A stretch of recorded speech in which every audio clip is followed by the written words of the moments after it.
saya katakan tadi, Orde Baru itu kalau masih pantas dipertahankan, reformasi tidak perlu hadir.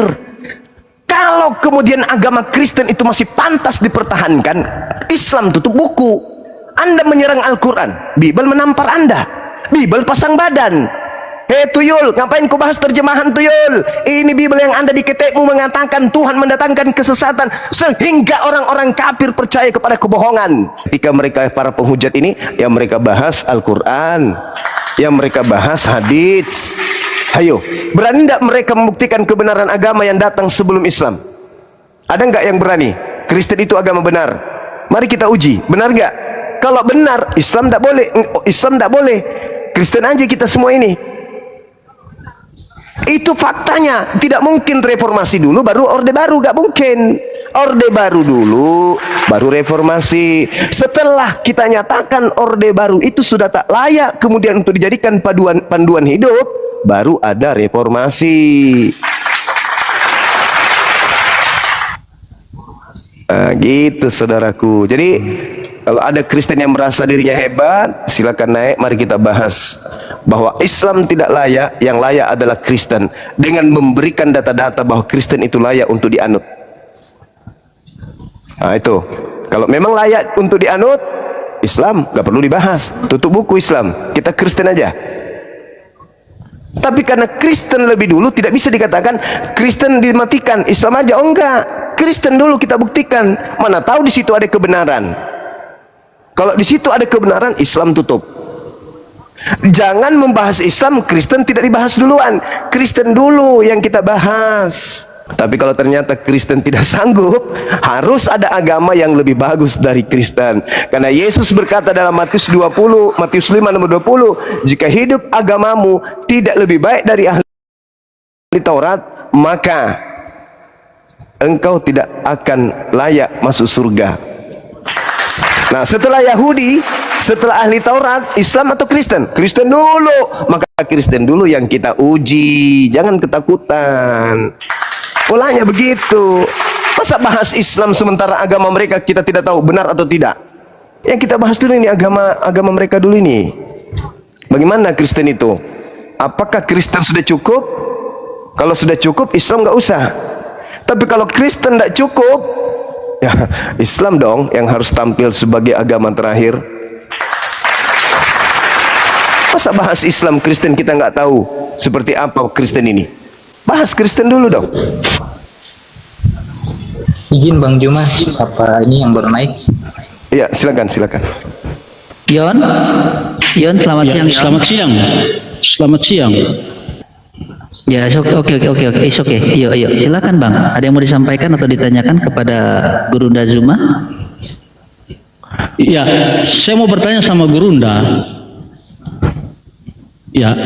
Ya, silakan Bang. Silakan. Sebetulnya, ya, Allah Subhanahu Wa Taala menghendaki semua manusia tentu selamat dari penghukuman api neraka. Namun, seringkali kita berpikir bahwa iblis sebelum dia jatuh dalam dosa, maka dia sama levelnya dengan malaikat-malaikat yang lain. Tetapi manakala dia berbuat dosa, maka predikat iblis itu melekat kepada dirinya. Tetapi menjadi pertanyaan, selama ini yang kita pahami bahwa iblis dia bisa sesat, selama ini ya kita pahami karena ulahnya sendiri.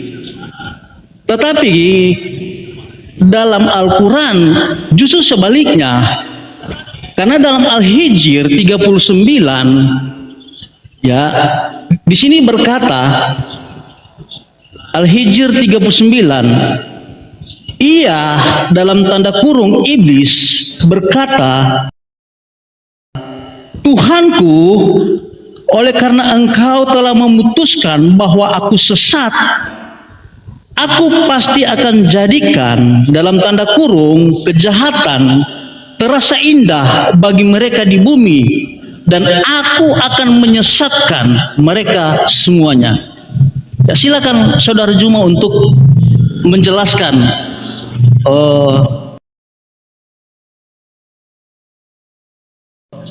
dalil ini dalam Al-Hijr 39.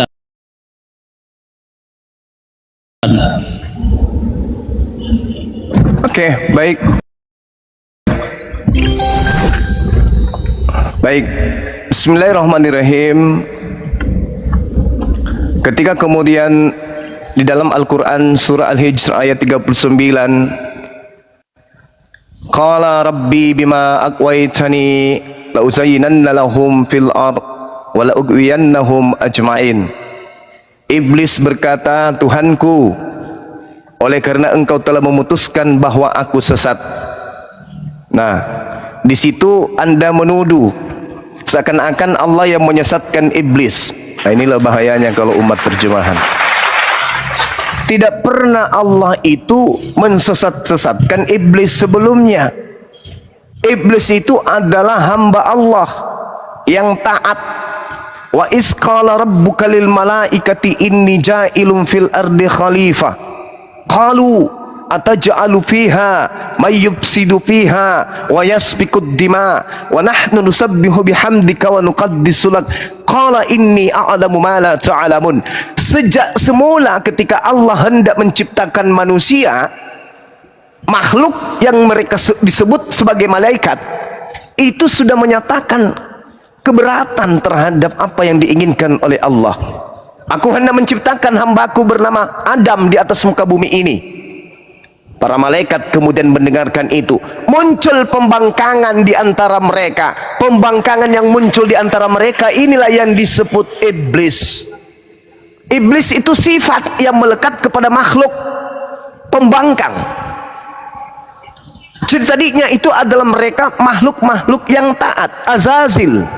Tapi karena dipinta kemudian oleh Allah agar mereka tunduk berhormat kepada Adam, mereka nggak mau. Mereka nggak mau. Mereka menganggap bahwasanya mereka itu lebih baik, lebih terhormat daripada Adam alaihissalam. Ketika Allah mengatakan, hormatlah kalian, sujudlah kalian. Fasajadal malaikatu kulluhum ajma'un. Lalu para malaikat itu bersujud semuanya, illa iblis, kecuali iblis, karena iblis menyombongkan diri. Artinya ketika Allah berkata, ya iblis, wahai iblis, apakah yang menghalangi kamu sujud kepada yang telah aku ciptakan? Apa kata iblis? Dia menjawabnya sendiri, aku lebih baik daripada Adam. Aku engkau ciptakan dari api, sedangkan dia engkau ciptakan dari tanah. Jadi yang sesat di sini siapa? Ya iblis. Kenapa dia dikatakan sesat? Karena dia yang tidak mau sujud menghormat kepada perintah Tuhan. Yang disebut membantah perintah Tuhan itu disebut iblis. Anda juga disebut iblis kalau Anda membantah perintah Tuhan. Makanya Al-Quran mengatakan minal jinnati wan nas, dari kelompok manusia dan jin dan kelompok manusia. Jadi iblis itu sumbernya ada dua, berasal dari alam jin, dari makhluk jin, dan yang kedua berasal dari manusia. Jadi tidak ada Allah itu menyesatkan lebih dulu kepada iblis, tak ada. Makanya di Islam itu diterangkan kawan, di dalam Al-Quranul Karim dijelaskan bahwa Allah Subhanahu wa ta'ala menyatakan dirinya kalau Allah itu mendatangkan segala kebenaran. Wa qulil haqqu min rabbikum.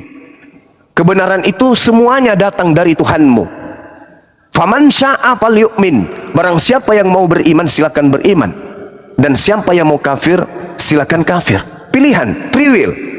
Nah, kalau Anda mengatakan hal yang tadi, coba sedikit-sedikit Anda belajar tentang Bible. Saya ulang lagi, tolong Anda belajar sedikit-sedikit tentang Bible, khususnya kitabnya orang Yahudi.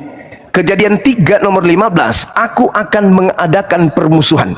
Boleh dong saya bertanya, sebagaimana Anda bertanya kepada saya, siapa yang mengadakan permusuhan antara iblis dengan Adam dan keturunannya?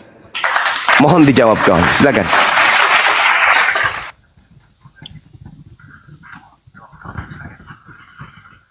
Iya, sebelum saya menjawab pertanyaan dari Bang Suma, perlu saya mau katakan bahwa sungguh enak kedengaran apa yang disampaikan oleh Saudara Suma mengenai dalil yang saya pertanyakan tadi. Tetapi pernyataan yang disampaikan oleh Saudara Suma tentu itu tidak membenarkan apa yang saya tanya dalam dalil tadi. Dalam Quran Maryam 83, Saudara Suma, di situ dikatakan, tidakkah engkau melihat bahwa sesungguhnya kami telah mengutus setan-setan itu kepada orang-orang kafir untuk mendorong mereka berbuat maksiat dengan sungguh-sungguh. Kalau dalil pertama saya tanyakan kepada Saudara Suma, dengan begitu jelas dan begitu enak Saudara Suma ya menjawab, seakan-akan dalil yang saya pertanyakan itu ya sepertinya keliru untuk saya memahami. Tetapi dalam surah Maryam 83, bahkan ada banyak surah yang lain ya, itu menjelaskan bahwa ternyata dalam surat Maryam satu referensi dikatakan, tidakkah engkau melihat bahwa sesungguhnya kami telah mengutus setan-setan itu kepada orang-orang kafir untuk mendorong mereka berbuat maksiat dengan sungguh-sungguh. Pertanyaan saya, kata kami ini siapa? Karena di sini Allah lah yang menyampaikan. Nah, seperti pertanyaan Saudara Zuma mengatakan dalam kitab Kejadian pasal 3 ayat 15. Ya, konsekuensi ketika manusia itu berbuat dosa, maka apa yang dikatakan dalam kitab Kejadian pasal 3 ayat 15, saya baca ya, aku akan mengadakan permusuhan antara engkau dan perempuan ini, antara keturunanmu dan keturunannya, dan keturunannya akan meremukkan kepalamu dan engkau akan meremukkan tumitnya. Artinya dosa pertama di Taman Eden itu ada dua pihak yang terjadi dan mereka lakukan.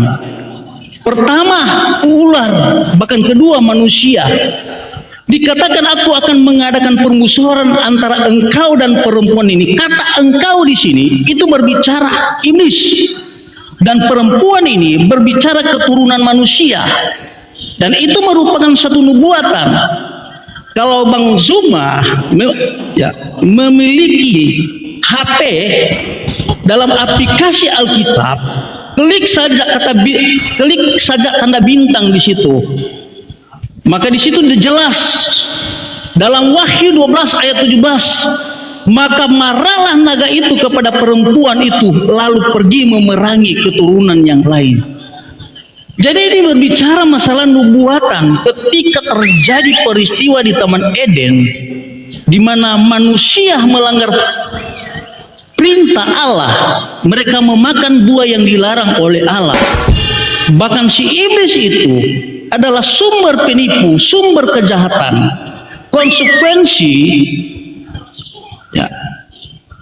Konsekuensi dari apa yang mereka lakukan, maka mereka akan mengadakan permusuhan, di mana keturunannya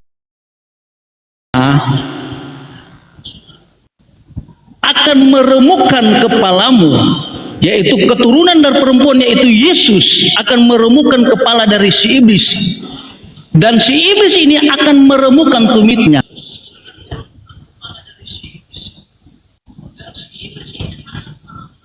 Termute Bang, fokus saja ke pertanyaan, nggak usah khotbah gitu kalau bisa ya. Jika dipaku pada bagian telapak kaki, maka paku itu menembus tumit dari Aku nggak usah dibawa Yesus. Host. Ya. Host, bisa nggak teman kita ini diarahkan paku dibawa, untung nggak dibawa juga saya Gini, Bang siapa? Bang Yonglut, jadi gini ya. Jadi tolong narasi Anda itu sesuai pertanyaan. Jangan muter-muter, jangan menjelaskan. Ini bukan, kita di sini bukan untuk minta Anda berkhotbah, tapi menjelaskan sesuatu ya. Menjawab pertanyaan, bukan menjelaskan, tapi menjawab pertanyaan. Ya silakan. Ya, itu pertanyaan saya itu merupakan nubuatan. Merupakan satu kalimat nubuatan yang terjadi di Taman Eden. Itu antara iblis dan keturunan perempuan, yaitu Yesus. Itu Ya, harus. oke, baik, sudah dapat poinnya. Bang Zuma sudah dapat poinnya. Baik. Ya. Iya, iya, Silakan, iya. Bang Zuma. Ya, terima kasih saudara ya. Ini lagi-lagi Anda ingin menguatkan posisi penyesat yang bergelar Yesus Kristus itu dengan mencoba dengan pola lain.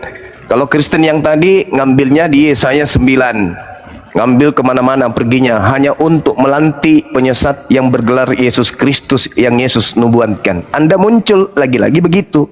Padahal pertanyaan saya, ketika Anda membahas tentang Al-Quran surah Al-Hijr, saya katakan kepada saudara bahwasanya Kejadian 3 nomor 15, aku akan mengadakan, dalam bahasa Ibrani syit. Syit itu artinya menaruh, artinya mengadakan, menciptakan, menjadikan sesuatu. Pertanyaan saya, siapa yang mengadakan permusuhan antara iblis dan keturunan Adam? Entah kemana-mana larinya ke Yesus, gak nyambung kali. Siapa yang mengadakan? Yang mengadakan ini siapa? Andai saja dia tidak mengadakan permusuhan antara iblis dan manusia, iblis dan manusia akur-akur saja, bukan? Iblis tidak mencobai manusia, bukan? Iblis tidak akan menggoda manusia, bukan? Kenapa? Karena Tuhan tidak men-settingnya untuk saling bermusuhan. Ketika kemudian Anda membawa Quran surah Maryam, loh, Anda jawab dulu Kejadian 3. Karena kalau Anda membahas tentang kitab saya terkait dengan surah Maryam segala macam, Anda lihat 2 Tesalonika 2:11, Matius 17 nomor 8, Yesaya 63:17, 1 Samuel 18 nomor 10, dan seterusnya, bla bla bla dan seterusnya. Bahkan coba Anda lihat di dalam Matius 17 nomor 8, apa yang diterangkan di sana, Bung? Celaka bagi dunia dengan segala kesalahannya. Kesalahan memang harus ada. Kesalahan memang harus ada. Siapa yang mengharuskan? Siapa yang mengadakan? Siapa yang mengharuskan kesalahan itu harus ada? Siapa yang mewajibkan kemudian kesalahan itu harus ada? Itu yang Anda harus jawab.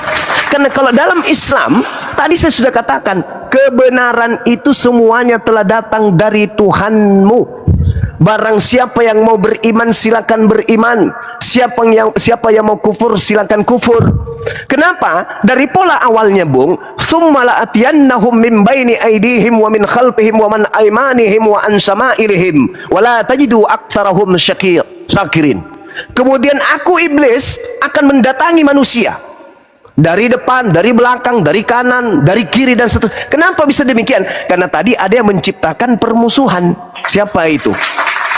Yang mengadakan permusuhan pertama kali antara manusia dengan iblis, sehingga iblis itu kerjanya menggoda. Itu siapa yang mengadakan permusuhan lebih awal? Itu yang Anda harus jawab. Jangan kemana-mana. Di dalam Al-Quran dikatakan Allah mendatangkan kesesatan kepada orang kafir. Namanya sudah kafir dari awal. Sedangkan di dalam 1 Tesalonika 2 nomor 11 misalnya, Tuhan mendatangkan kesesatan kepada manusia sehingga manusia percaya akan dusta. Siapa yang mendatangkan kesesatan?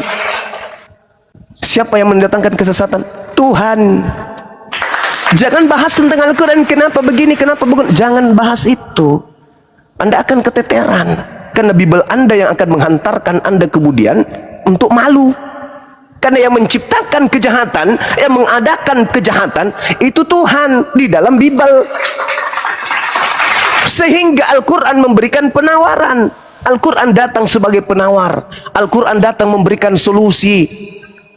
Itu yang dikatakan kemudian, bahwasanya kedatangan Islam membawa kemudian solusi. Wa qulil haqqu mir rabbikum. Kebenaran itu sudah ditumpah ruahkan ke atas muka bumi ini. Barang siapa yang mau mengikuti kebenaran itu silakan beriman. Siapa yang tidak mau mengikuti kebenaran itu silakan ikuti iblis. Karena Tuhan juga mengutus iblis untuk mencobai manusia. Simon, iblis telah diberi izin untuk mencobai manusia. Itu kata siapa? Kata Yesus. Jadi nggak usah bahas itu. Anda akan diberatkan nantinya. Bahkan Yesus berkata, waspadalah kepada penyesat yang datang kepadamu. Siapa yang menciptakan penyesatan? Siapa yang menciptakan si jahat? Anda baca Yesaya 45 nomor 7. Akulah Tuhan yang telah menciptakan kejahatan. Jadi ketika ada penyesat datang membawa kejahatan, kata Yesus di dalam Matius 24 nomor 4 nomor 5, waspadalah kepada penyesat yang datang kepadamu dengan memakai nama Yesus dan berkata akulah Kristus. Berarti menurut Yesus penyesat itu adalah Yesus Kristus. Sekarang siapa yang mengajarkan Anda untuk mengikuti si penyesat? Adakah Yesus anak Maria mengajarkan dirinya untuk supaya dituhankan, untuk diibadahi? Kan tidak ada. Justru Anda sendiri yang mengikuti penyesat yang bergelar Yesus Kristus itu. Tak ada paksaan kemudian dari Yesus anak Maria untuk mengajarkan itu. Bahkan dia mengatakan, aku diutus hanya kepada domba yang hilang dari umat Israel. Silakan. Iya. Apa yang dinarasikan oleh saudara Suma itu sesuatu hal yang di framing. Contoh dalam Kejadian 3 ayat 15. Nah, Suma mengartikan bahkan memaknai kata permusuhan adalah penyesatan. Itu berbeda dengan Al-Hijr tadi yang saya sampaikan. Jadi kata permusuhan ini jangan saudara Suma mengartikan bahwa itu penyesatan. Ya. Bagaimana dengan dalam Al-Quran? Ya. Di situ dikatakan dalam Al-Quran, dalam Muhammad 47, maka janganlah kamu lemah dan mengajak berdamai. Ini Allah sendiri yang mengatakan, maka janganlah kamu lemah dan mengajak berdamai saat bertemu dengan musuhmu, padahal kaulah yang paling unggul. Bertemu dan tidak akan mengurangi pahala amalmu. Dalam Malik 1219 hadis, di situ dikatakan, ini Rasulullah bersabda, barang siapa mengganti agamanya, maka penggalah lehernya.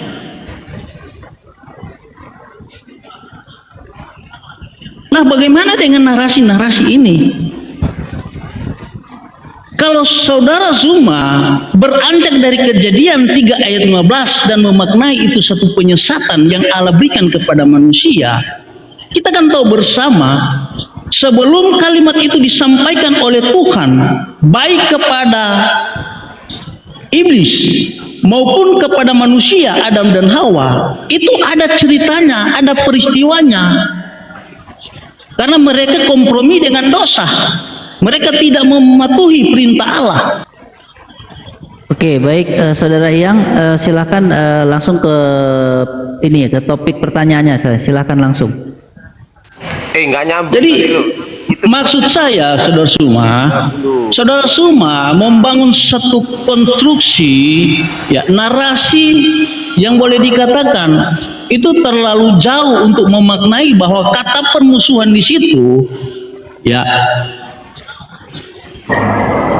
2 Tesalonika 2 nomor 11, pertanyaannya Bang Zuma itu tadi kucluk.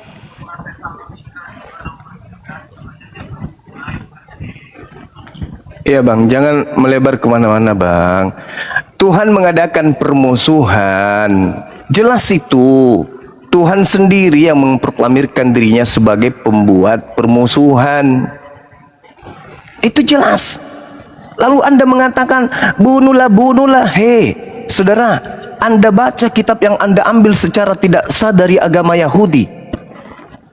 Kitabnya Yahudi Anda ambil, Anda genggam setiap saat, padahal Anda tidak punya legalitas menggunakan itu. Malah Anda tempelkan berbarengan dengan kitab Anda itu. Padahal itu kitab hanya untuk Bani Israel. Di situ contoh misalnya dalam 1 Samuel 15, bunuhlah siapapun yang bernapas, jangan kau biarkan apapun yang bernapas untuk hidup, laki-laki, perempuan, anak-anak maupun anak yang menyusui, lembu, sapi, domba, kambing, bebek, semuanya harus kau bunuh.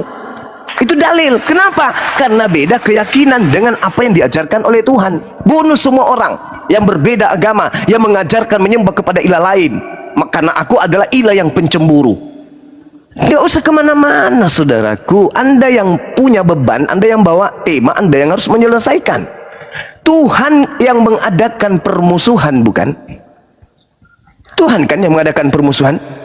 Kenapa Anda kemudian sekarang seakan-akan pikun? Muncul pertanyaan saya, Kejadian 3 nomor 15, permusuhan. Apakah permusuhan itu adalah sesuatu yang baik? Dalam bahasa Ibrani-nya disebut eibah. Eibah itu adalah rasa kebencian, rasa permusuhan, rasa bertolak belakang, saling perang satu sama lain. Siapa yang menciptakan itu? Itu yang Anda jawab. Ketika kemudian Anda membawa Al-Hijr, ya kan jelas dalilnya di situ. Kepada orang kafir, bukan? Orang kafir ini siapa? Yang orang sesat. Masa yang beriman disesatkan? Tidak seperti di agama Anda, yang beriman yang dibunuh menjadi korban di atas pohon, yang kemudian tidak beriman yang diselamatkan dengan mengorbankan kemudian orang benar. Itu baru aneh. Kalau di Islam kafir disesatkan, ya wajar namanya kafir. Yesus pun mengkafir-kafirkan yang kafir, membinatang-binatangkan di luar daripada Bani Israel. Jadi nggak usah terlalu lebay dalam hal ini. Anda mencari celah di Al-Quran, tidak akan mungkin Anda temukan. Semakin Anda menghantam Al-Quran, Bible siap menampar Anda kiri kanan. Nggak usah, saya cuma bertanya sederhana. Kejadian 3 nomor 5, di sana ada oknum, ada hakikat yang menciptakan eibah, rasa benci, permusuhan. Siapa itu? Siapa yang menciptakan permusuhan? Itu dulu yang Anda bahas.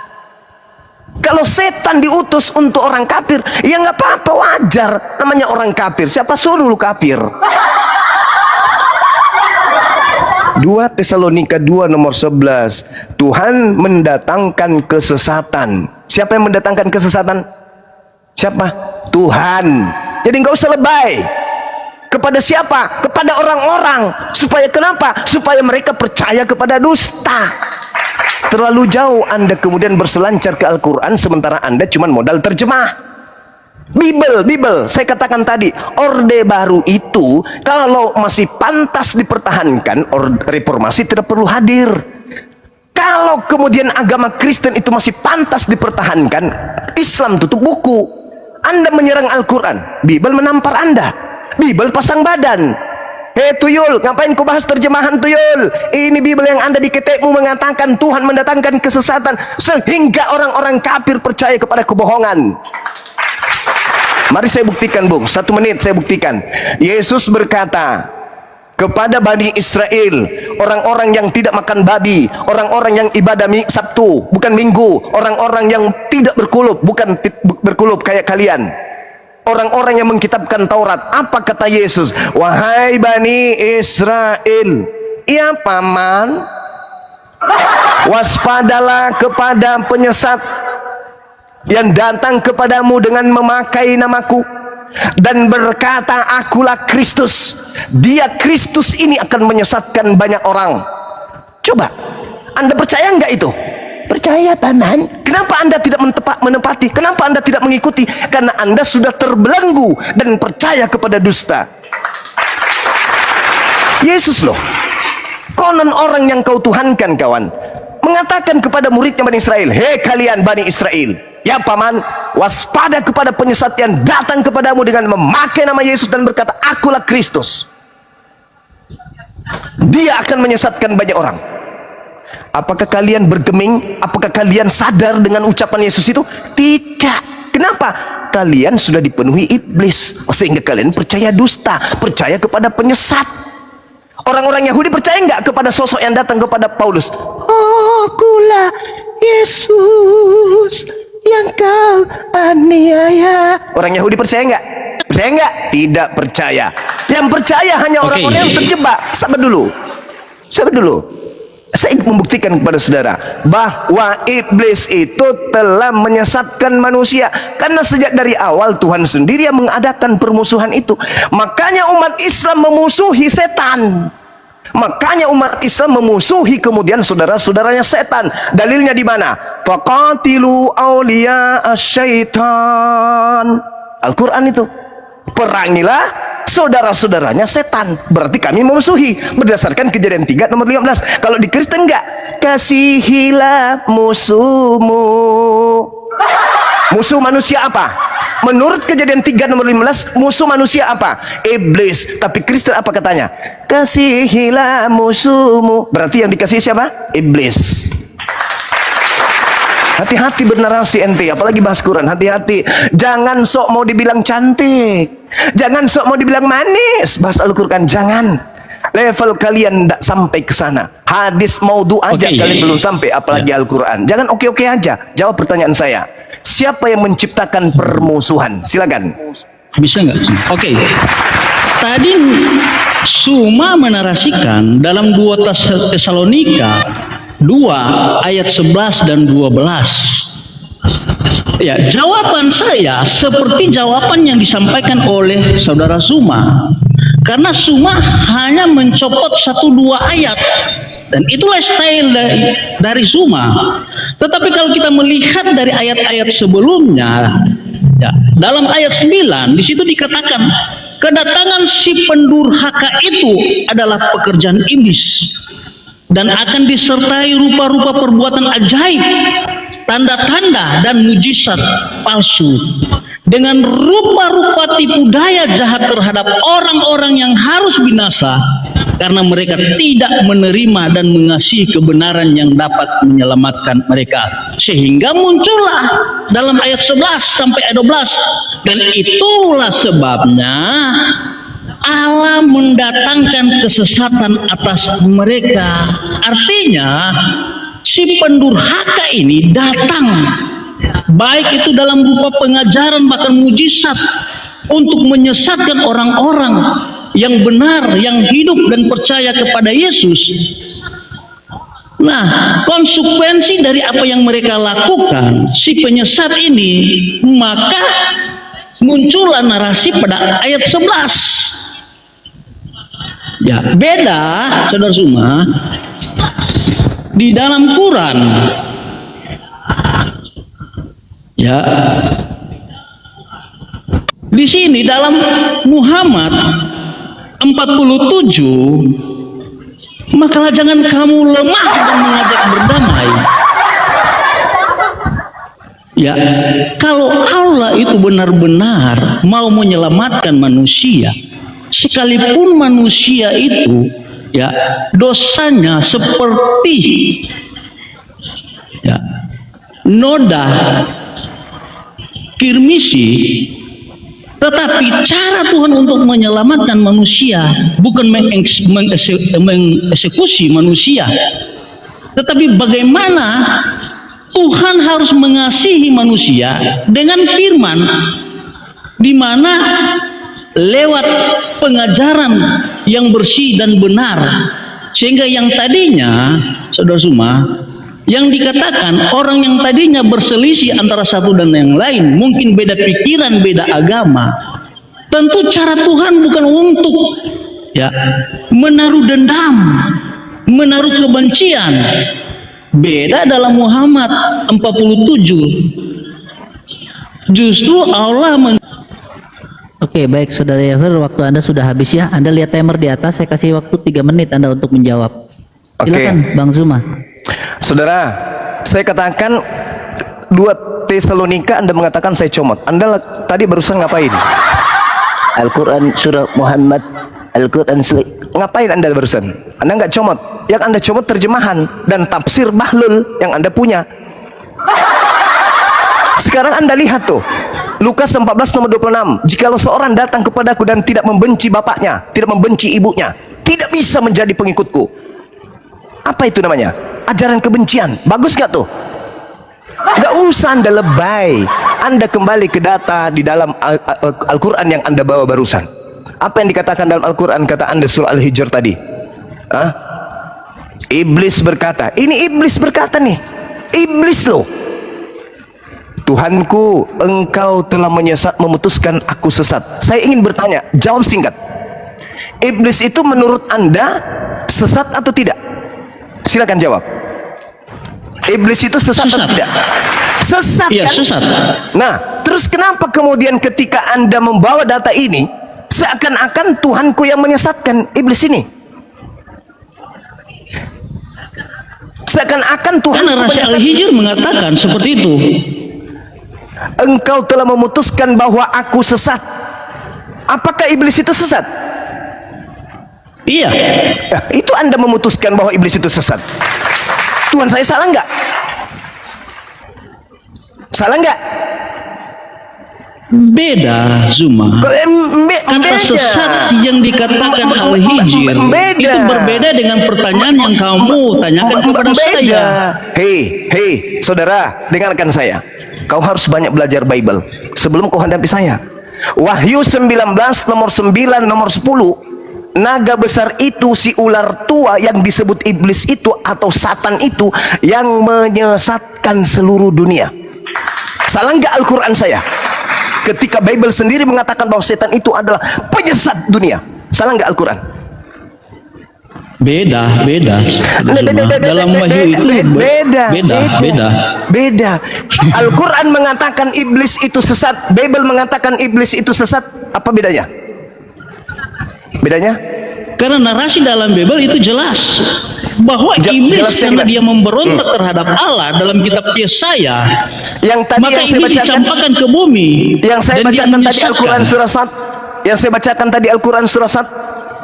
Karena engkau telah menangguhkan kemudian usiaku, ketika dia minta kemudian panjangkan usiaku, karena engkau kemudian telah menerima permohonanku. Al-Quran surah 1. Illa iblis, sehingga Allah berkata, wahai iblis, apa yang menyebabkan engkau tidak mau sujud kepada apa yang kuciptakan dengan tanganku sendiri? Hah?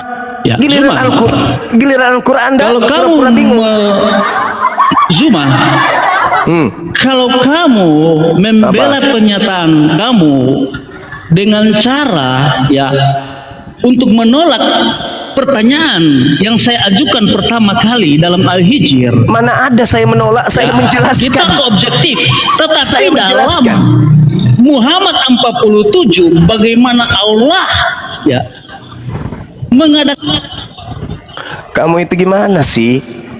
Yang mendatangkan kesesatan itu siapa? Yang mendatangkan permusuhan dengan manusia itu siapa? Jawab dulu. Siapa yang menciptakan permusuhan antara iblis dan manusia? Coba kau jawab.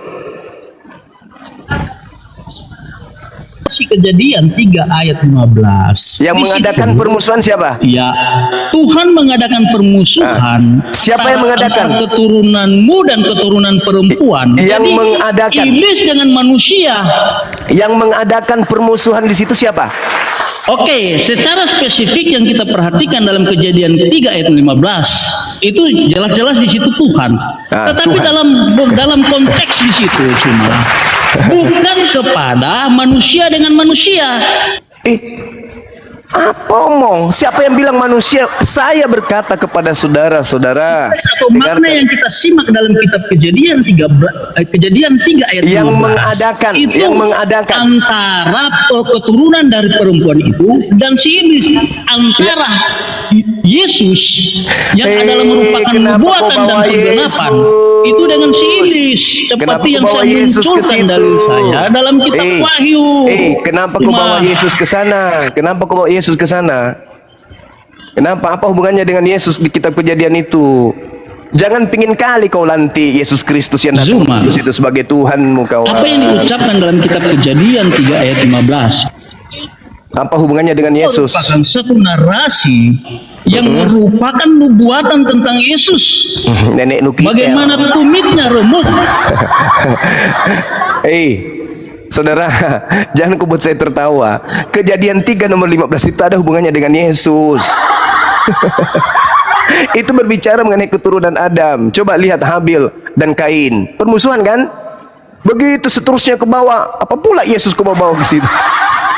Inilah kalau menggunakan kitabnya orang dengan sembarangan.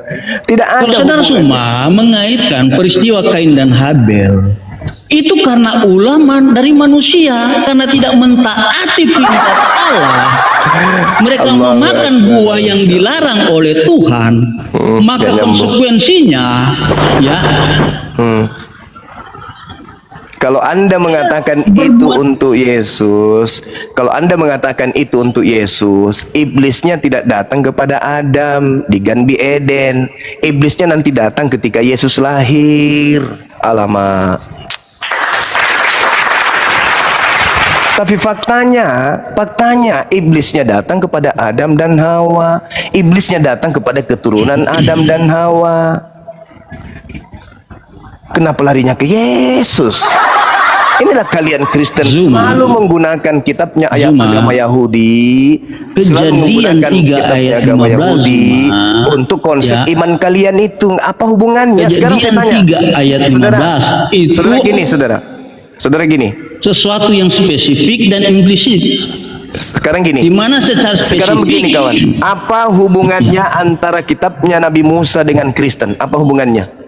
Itu kan kitabnya Nabi Musa, kitab Kejadian itu. Karena ada benang merahnya di situ. Di mana benang merahnya? Berbicara hukum Taurat yang diterima oleh Musa, ya, mengenai perayaan mengenai Paskah, Paskah. bagaimana Musa menerima firman dari Tuhan, di mana ketika bangsa Israel berada di tengah-tengah bangsa Mesir. Terus hubungannya dengan Kristen apa?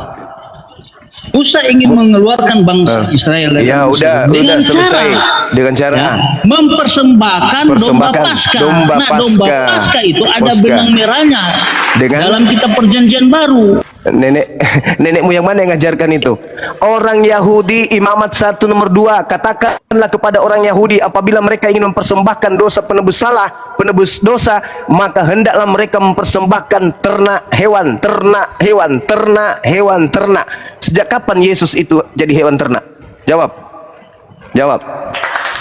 saya. Sejak Itu sudah kapan Yesus dibuatan dalam kitab Yesaya 43 ayat 4. saya tidak minta, saya Aku tidak minta. memberikan manusia. Astagfirullahaladzim, ya Allah, segitu kali ya saudara Kristen ya. Ini Orang Yahudi dikasih solusi penebus dosa dengan hewan ternak. Pertanyaan saya, sejak kapan Maria melahirkan Zuma. hewan ternak?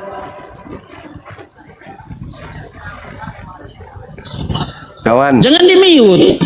kawan, Jangan kawan. di-mute. Sejak kapan Maria Bos, melahirkan jangan di-mute. hewan ternak, kawan? Dalam Sejak Yesaya kapan? 44 ayat 6. Jadi gini, saudara Yoh. Gak ada hubunganmu dengan kitabnya Yahudi. Jangan kau bawa-bawa, bikin malu. Gak ada hubunganmu dengan kitabnya Yahudi itu. Di mana? Di mana dalilnya? Di mana dalilnya? Hi, kawan, dengarkan saya, kawan. Baik, sebentar, izin Bang Zuma. Iya. Saudara Yong, Anda menjabarkannya itu yang secara spesifik, bukan dengan dogma atau doktrin. Di situ nggak ada tentang Yesaya untuk Yesus, nggak ada. Jadi jangan mengada-ngada Anda itu, ya. Jangan tunjukkan kebodohan Anda di sini. Anda mewakili Kristen di sini. Silakan Bang Zuma, lanjut. Iya, dengarkan saya, kawan. Mazmur 147 19-20. Hukum-hukum Tuhan yang datang kepada Bani Yakub, Bani Israel, itu tidak diberikan kepada bangsa lain. Anda itu Kristen, tak ada hubungannya dengan Yahudi. Yesaya tak ada hubungannya dengan non-Yahudi. Hah? Gak malu gitu? Ambil ngambil kitabnya orang untuk mendudukkan agama Anda. Apa hubungannya? Yesus itu dibunuh oleh orang Yahudi karena orang Yahudi tidak mau bangsanya dirampas oleh orang Roma, bukan karena dosa waris. Makanya muncul pertanyaan saya, kawan, sejak kapan Maria melahirkan hewan ternak? Hah? Orang Yahudi diajarin, katakanlah kepada Bani Israel apabila mereka hendak mempersembahkan kurban penebus dosa, agar mereka mempersembahkan hewan ternak. Sejak kapan Maria melahirkan hewan ternak? Kok begitu kali kau menghina Yesus? Kau setarakan pula Yesus dengan hewan ternak. Alamak, inilah kalian Kristen. Ayolah saudara, ya.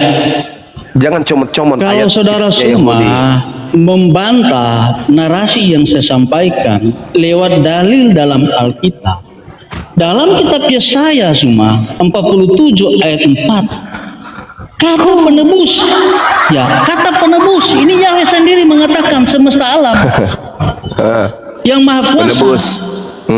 Apa katanya? Bahkan dalam Roma 3 ayat 23, saudara semua, di situ hancur. dikatakan, dan oleh kasih karunia Lama.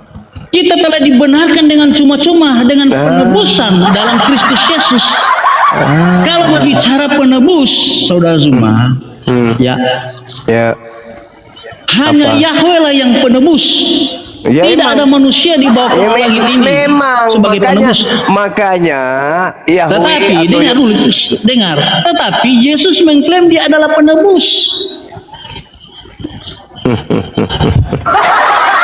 tolong pintunya. Ya, dalam Zuma, dalam Ayub 19 ayat 25, ya, penebus itu bangkit dari atas debu.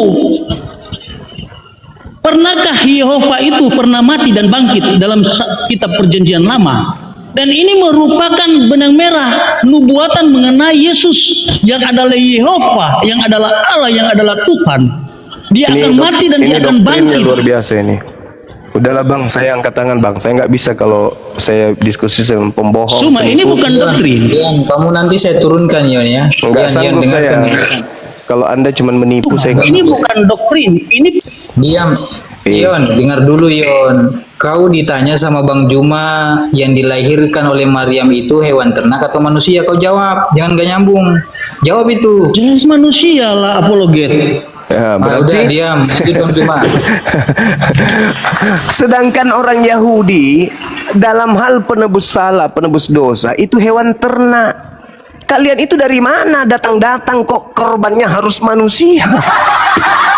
Itu Sedang kan lu buat cuma peristiwa yang dilakukan di zaman Perjanjian Lama, cuma zaman Perjanjian Lama. itu merupakan tipologi dari Yesus sendiri. Kata siapa? Dalam Yohanes 1, Kata Yohanes siapa? 1 ayat 20 sampai 29 Kata siapa?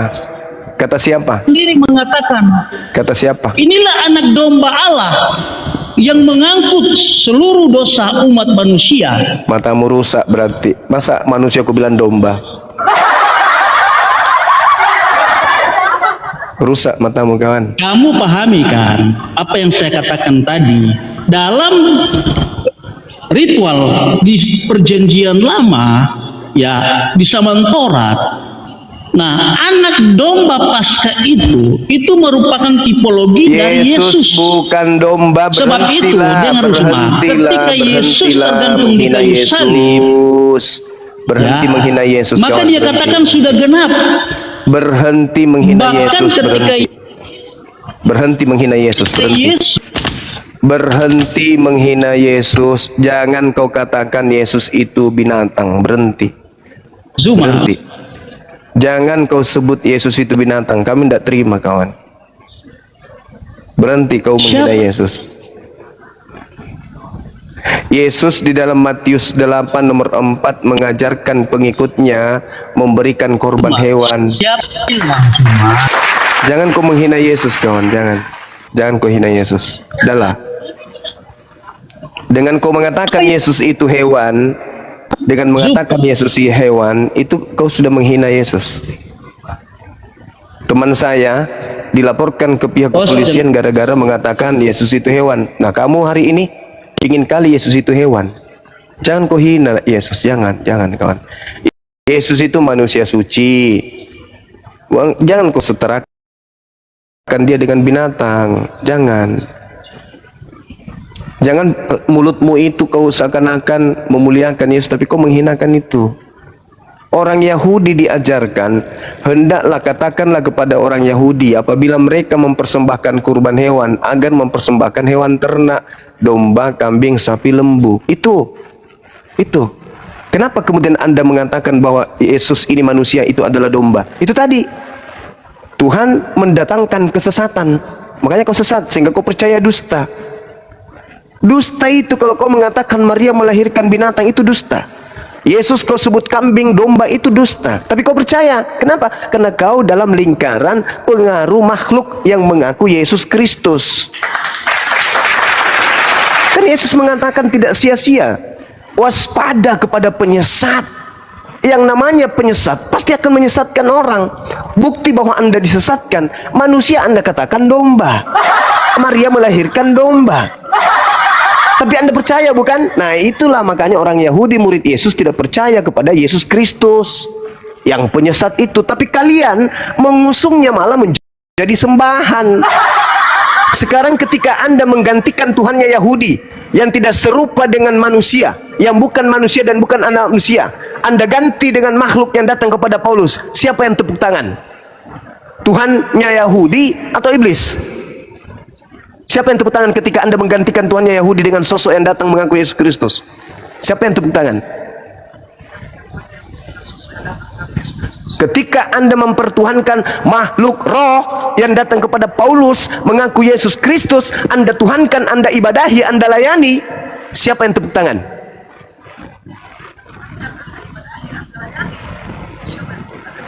Siapa yang tepuk tangan? Iya, inilah style Suma Iya, yang selalu inilah memframing style ayat. Suma yang selalu Yohanes memframing 1 ayat. ayat 29, Suma. Ini Itu. bukan perkataan Iyong, ya. Di sini dalam ayat 29, pada keesokan harinya Yohanes melihat Yesus datang kepadanya dan ia berkata, Yohanes berkata ya, bukan Iyong. Lihatlah anak domba itu. Oke. Lihatlah anak domba Allah Oke. yang menghapus dosa dunia. Oke, Dialah yang kumaksud, oke, yaitu Yesus. oke. Pengarang Yohanes mengatakan Yesus anak domba. Yesus sendiri mengatakan dirinya anak manusia. Mana yang betul? Anak domba atau anak manusia?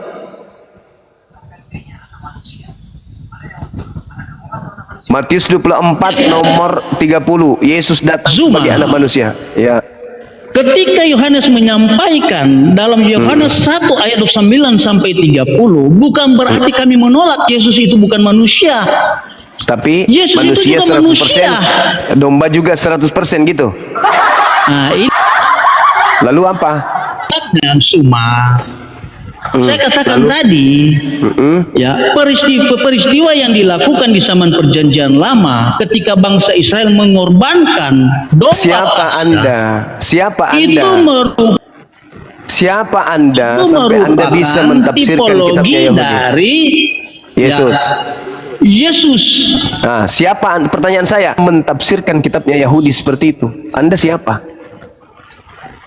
Anda Saya siapa? nggak ada kapasitas untuk menafsir, tetapi Iya, saya makanya berbicara jangan dalam ngawur. konteks Alkitab. Jangan ngawur. Iya. Kitabnya Yahudi Saya nggak itu. ngawur, Suma. Kitabnya Yahudi Kamu itu. saja, Suma. Suma, Udahlah, kamu ampun saja, ya. Udah kawan. Dari saya nyerah. Muslim. Silakan teman-teman Ya. Muslim yang mau menghadapi Dengan- manusia seperti ini, silakan. Dengan Maaf begitu saudara liar. Iyong, maaf saudara Iyong, pertanyaan-pertanyaan saya tidak ada Anda jawab sama sekali, Anda cuman keluar-keluar. Maaf, saya nggak sanggup menghadapi orang yang tidak menggunakan akal. Maaf ya, kawan ya. Kami sudah jawab. Iya, terima kasih atas jawaban Anda. Iya, terima kasih Iya. atas jawaban Anda. Iya, silakan Anda Kamu kan mengibadi selalu- Yesus itu. Belum ada Kristen yang bisa berdiskusi dengan baik terkait masalah ini, ya. Kalian hanya menggunakan kitabnya Yahudi, mentafsirkan kitabnya Yahudi sesuai dengan iman kalian. Tapi yang punya kitab masih hidup tuh sampai hari ini, masih menyembah kepada Elohim yang tidak serupa dengan makhluk kan. Mereka masih menolak Yesus kan sebagai Tuhan. Jangankan sebagai Tuhan, sebagai Mesias aja mereka masih tolak kan. Mereka masih menolak agama Kristen kan sampai hari ini. Mereka masih mengkitabkan kitab Tanakh mereka kan. Nah, jadi siapa kalian yang bukan dari Bani Israel mentafsirkan dan seenak perut menggunakan kitabnya orang?